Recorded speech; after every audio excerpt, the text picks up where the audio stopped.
This is the realistic elevator, a device that allows you to travel up and down with ease. The elevator is very smooth and quick whilst also being very cheap to build. And in this video, I will show you how to construct and use it. Now, before we get into materials needed for this build, I should mention that I will only be showing how to build the exact version seen behind me. The elevator is super easy to expand, and after the initial tutorial, I will explain how to do so. But for now, all of the materials are just for the version behind me, and you may end up needing more or less depending on how big you want the elevator to be. With that being said, here's the materials.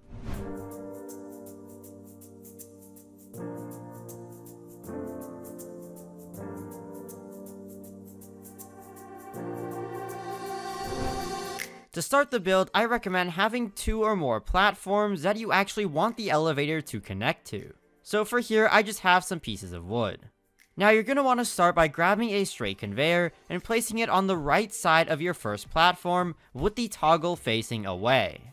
Now it is very important that the toggle automatically faces downwards, and you can check this by placing a signal inverter or a lever onto the conveyor and making sure that when powered, it goes upwards, and when not powered, it goes downwards. From there, you want to grab one of your smooth walls and place it on the conveyor about 2 studs away from the edge, although it really doesn't matter at this step. And now grab another one of your straight conveyors and make sure that you place it against the smooth wall with the toggle now facing the platform. From there, you can grab your smooth wall and move it out of the way, and then continue placing your straight conveyors in the same orientation right on top of each other. Now, there's 2 methods of placing the conveyors. The first is using the slide method, which involves taking your cursor and kind of dragging the conveyor into place. Although this is a little finicky, and the other method is a lot more simple. And that's because the other method simply involves grabbing some decoy blueprints, such as these large floors, and then placing the smooth conveyors against the large floor as a guide. Anyways, once all 12 of your conveyors are placed down so that 6 are going in one direction and 6 are going in the other direction, it's time to put your smooth wall back in place. Now this time, make sure your smooth wall is 2 studs away from the edge.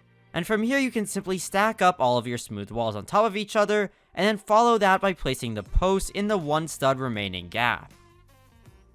This should form a very flush corner with the conveyors. Once your back wall is in place, it's time to start with some logic.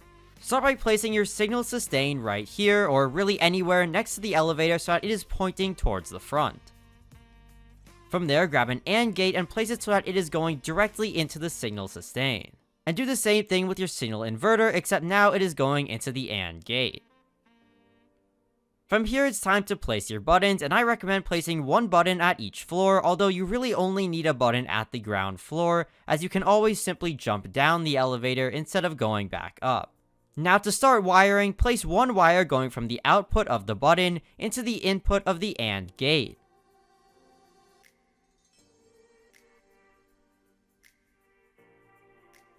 Now place your second wire from the output of the signal sustain back into the input of the AND gate. And now is a good time to wire up your second button and make sure that the wire is going into the same exact place as the original button. And you will need 2 wires for this. Next up, you're going to want to grab a pressure plate and flip it over like this. And from there, you simply want to put it at the very top of your elevator shaft.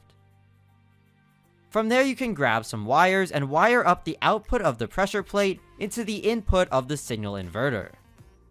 Now it is time to wire up your conveyors, and to do this, all you want to do is place 1 wire segment in between each conveyor's toggle. And most of the wires in this build come from this process.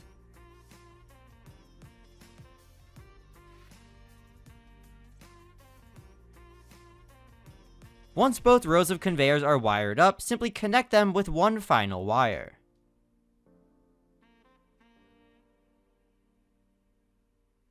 And now, using your final wire, you simply want to connect the conveyors to the input of the AND gate.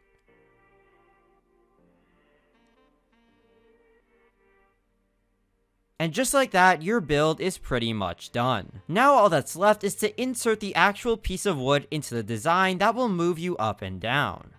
Now to make your piece of wood, start by setting your Sawmax O2 or O2L to 3x1 in dimensions. You should get an outputted plank that looks something like this. From there, you simply need to cut it to exactly 5 studs long. And I recommend building a little guide setup like this in order to ensure that you are cutting the wood as precise as possible. So using my little guide here, I can easily put my cursor just beyond the edge of the post and then do one chop to cut the piece of wood.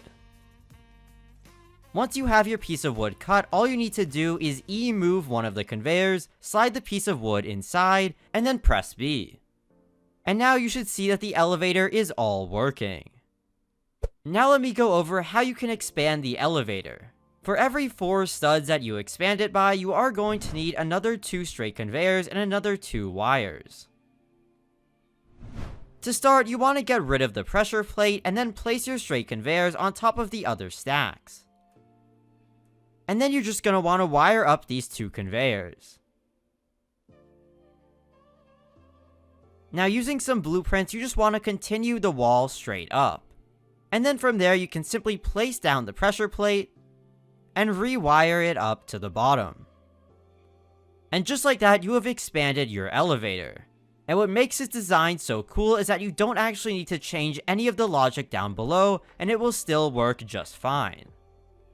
Now using your realistic elevator is quite simple. To go up, all you want to do is press the button and then quickly get onto the wooden platform.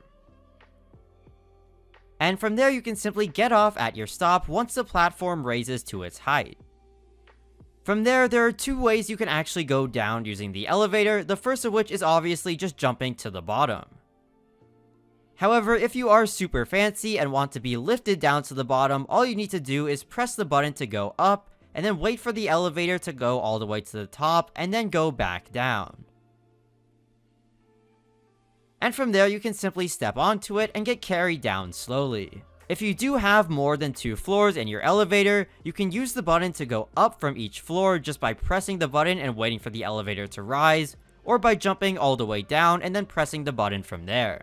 Anyways, that's going to be it for this tutorial. If you have any questions about the build, feel free to leave them in the comments down below and I'll be sure to answer them. And for those of you who don't know, this video is a remake of a tutorial that I made back in 2019 with Apton, going over what I called the fancy elevator. And I'll leave that video in the description down below, just in case you want to go and check it out. But for now, this is going to be it for me, so goodbye!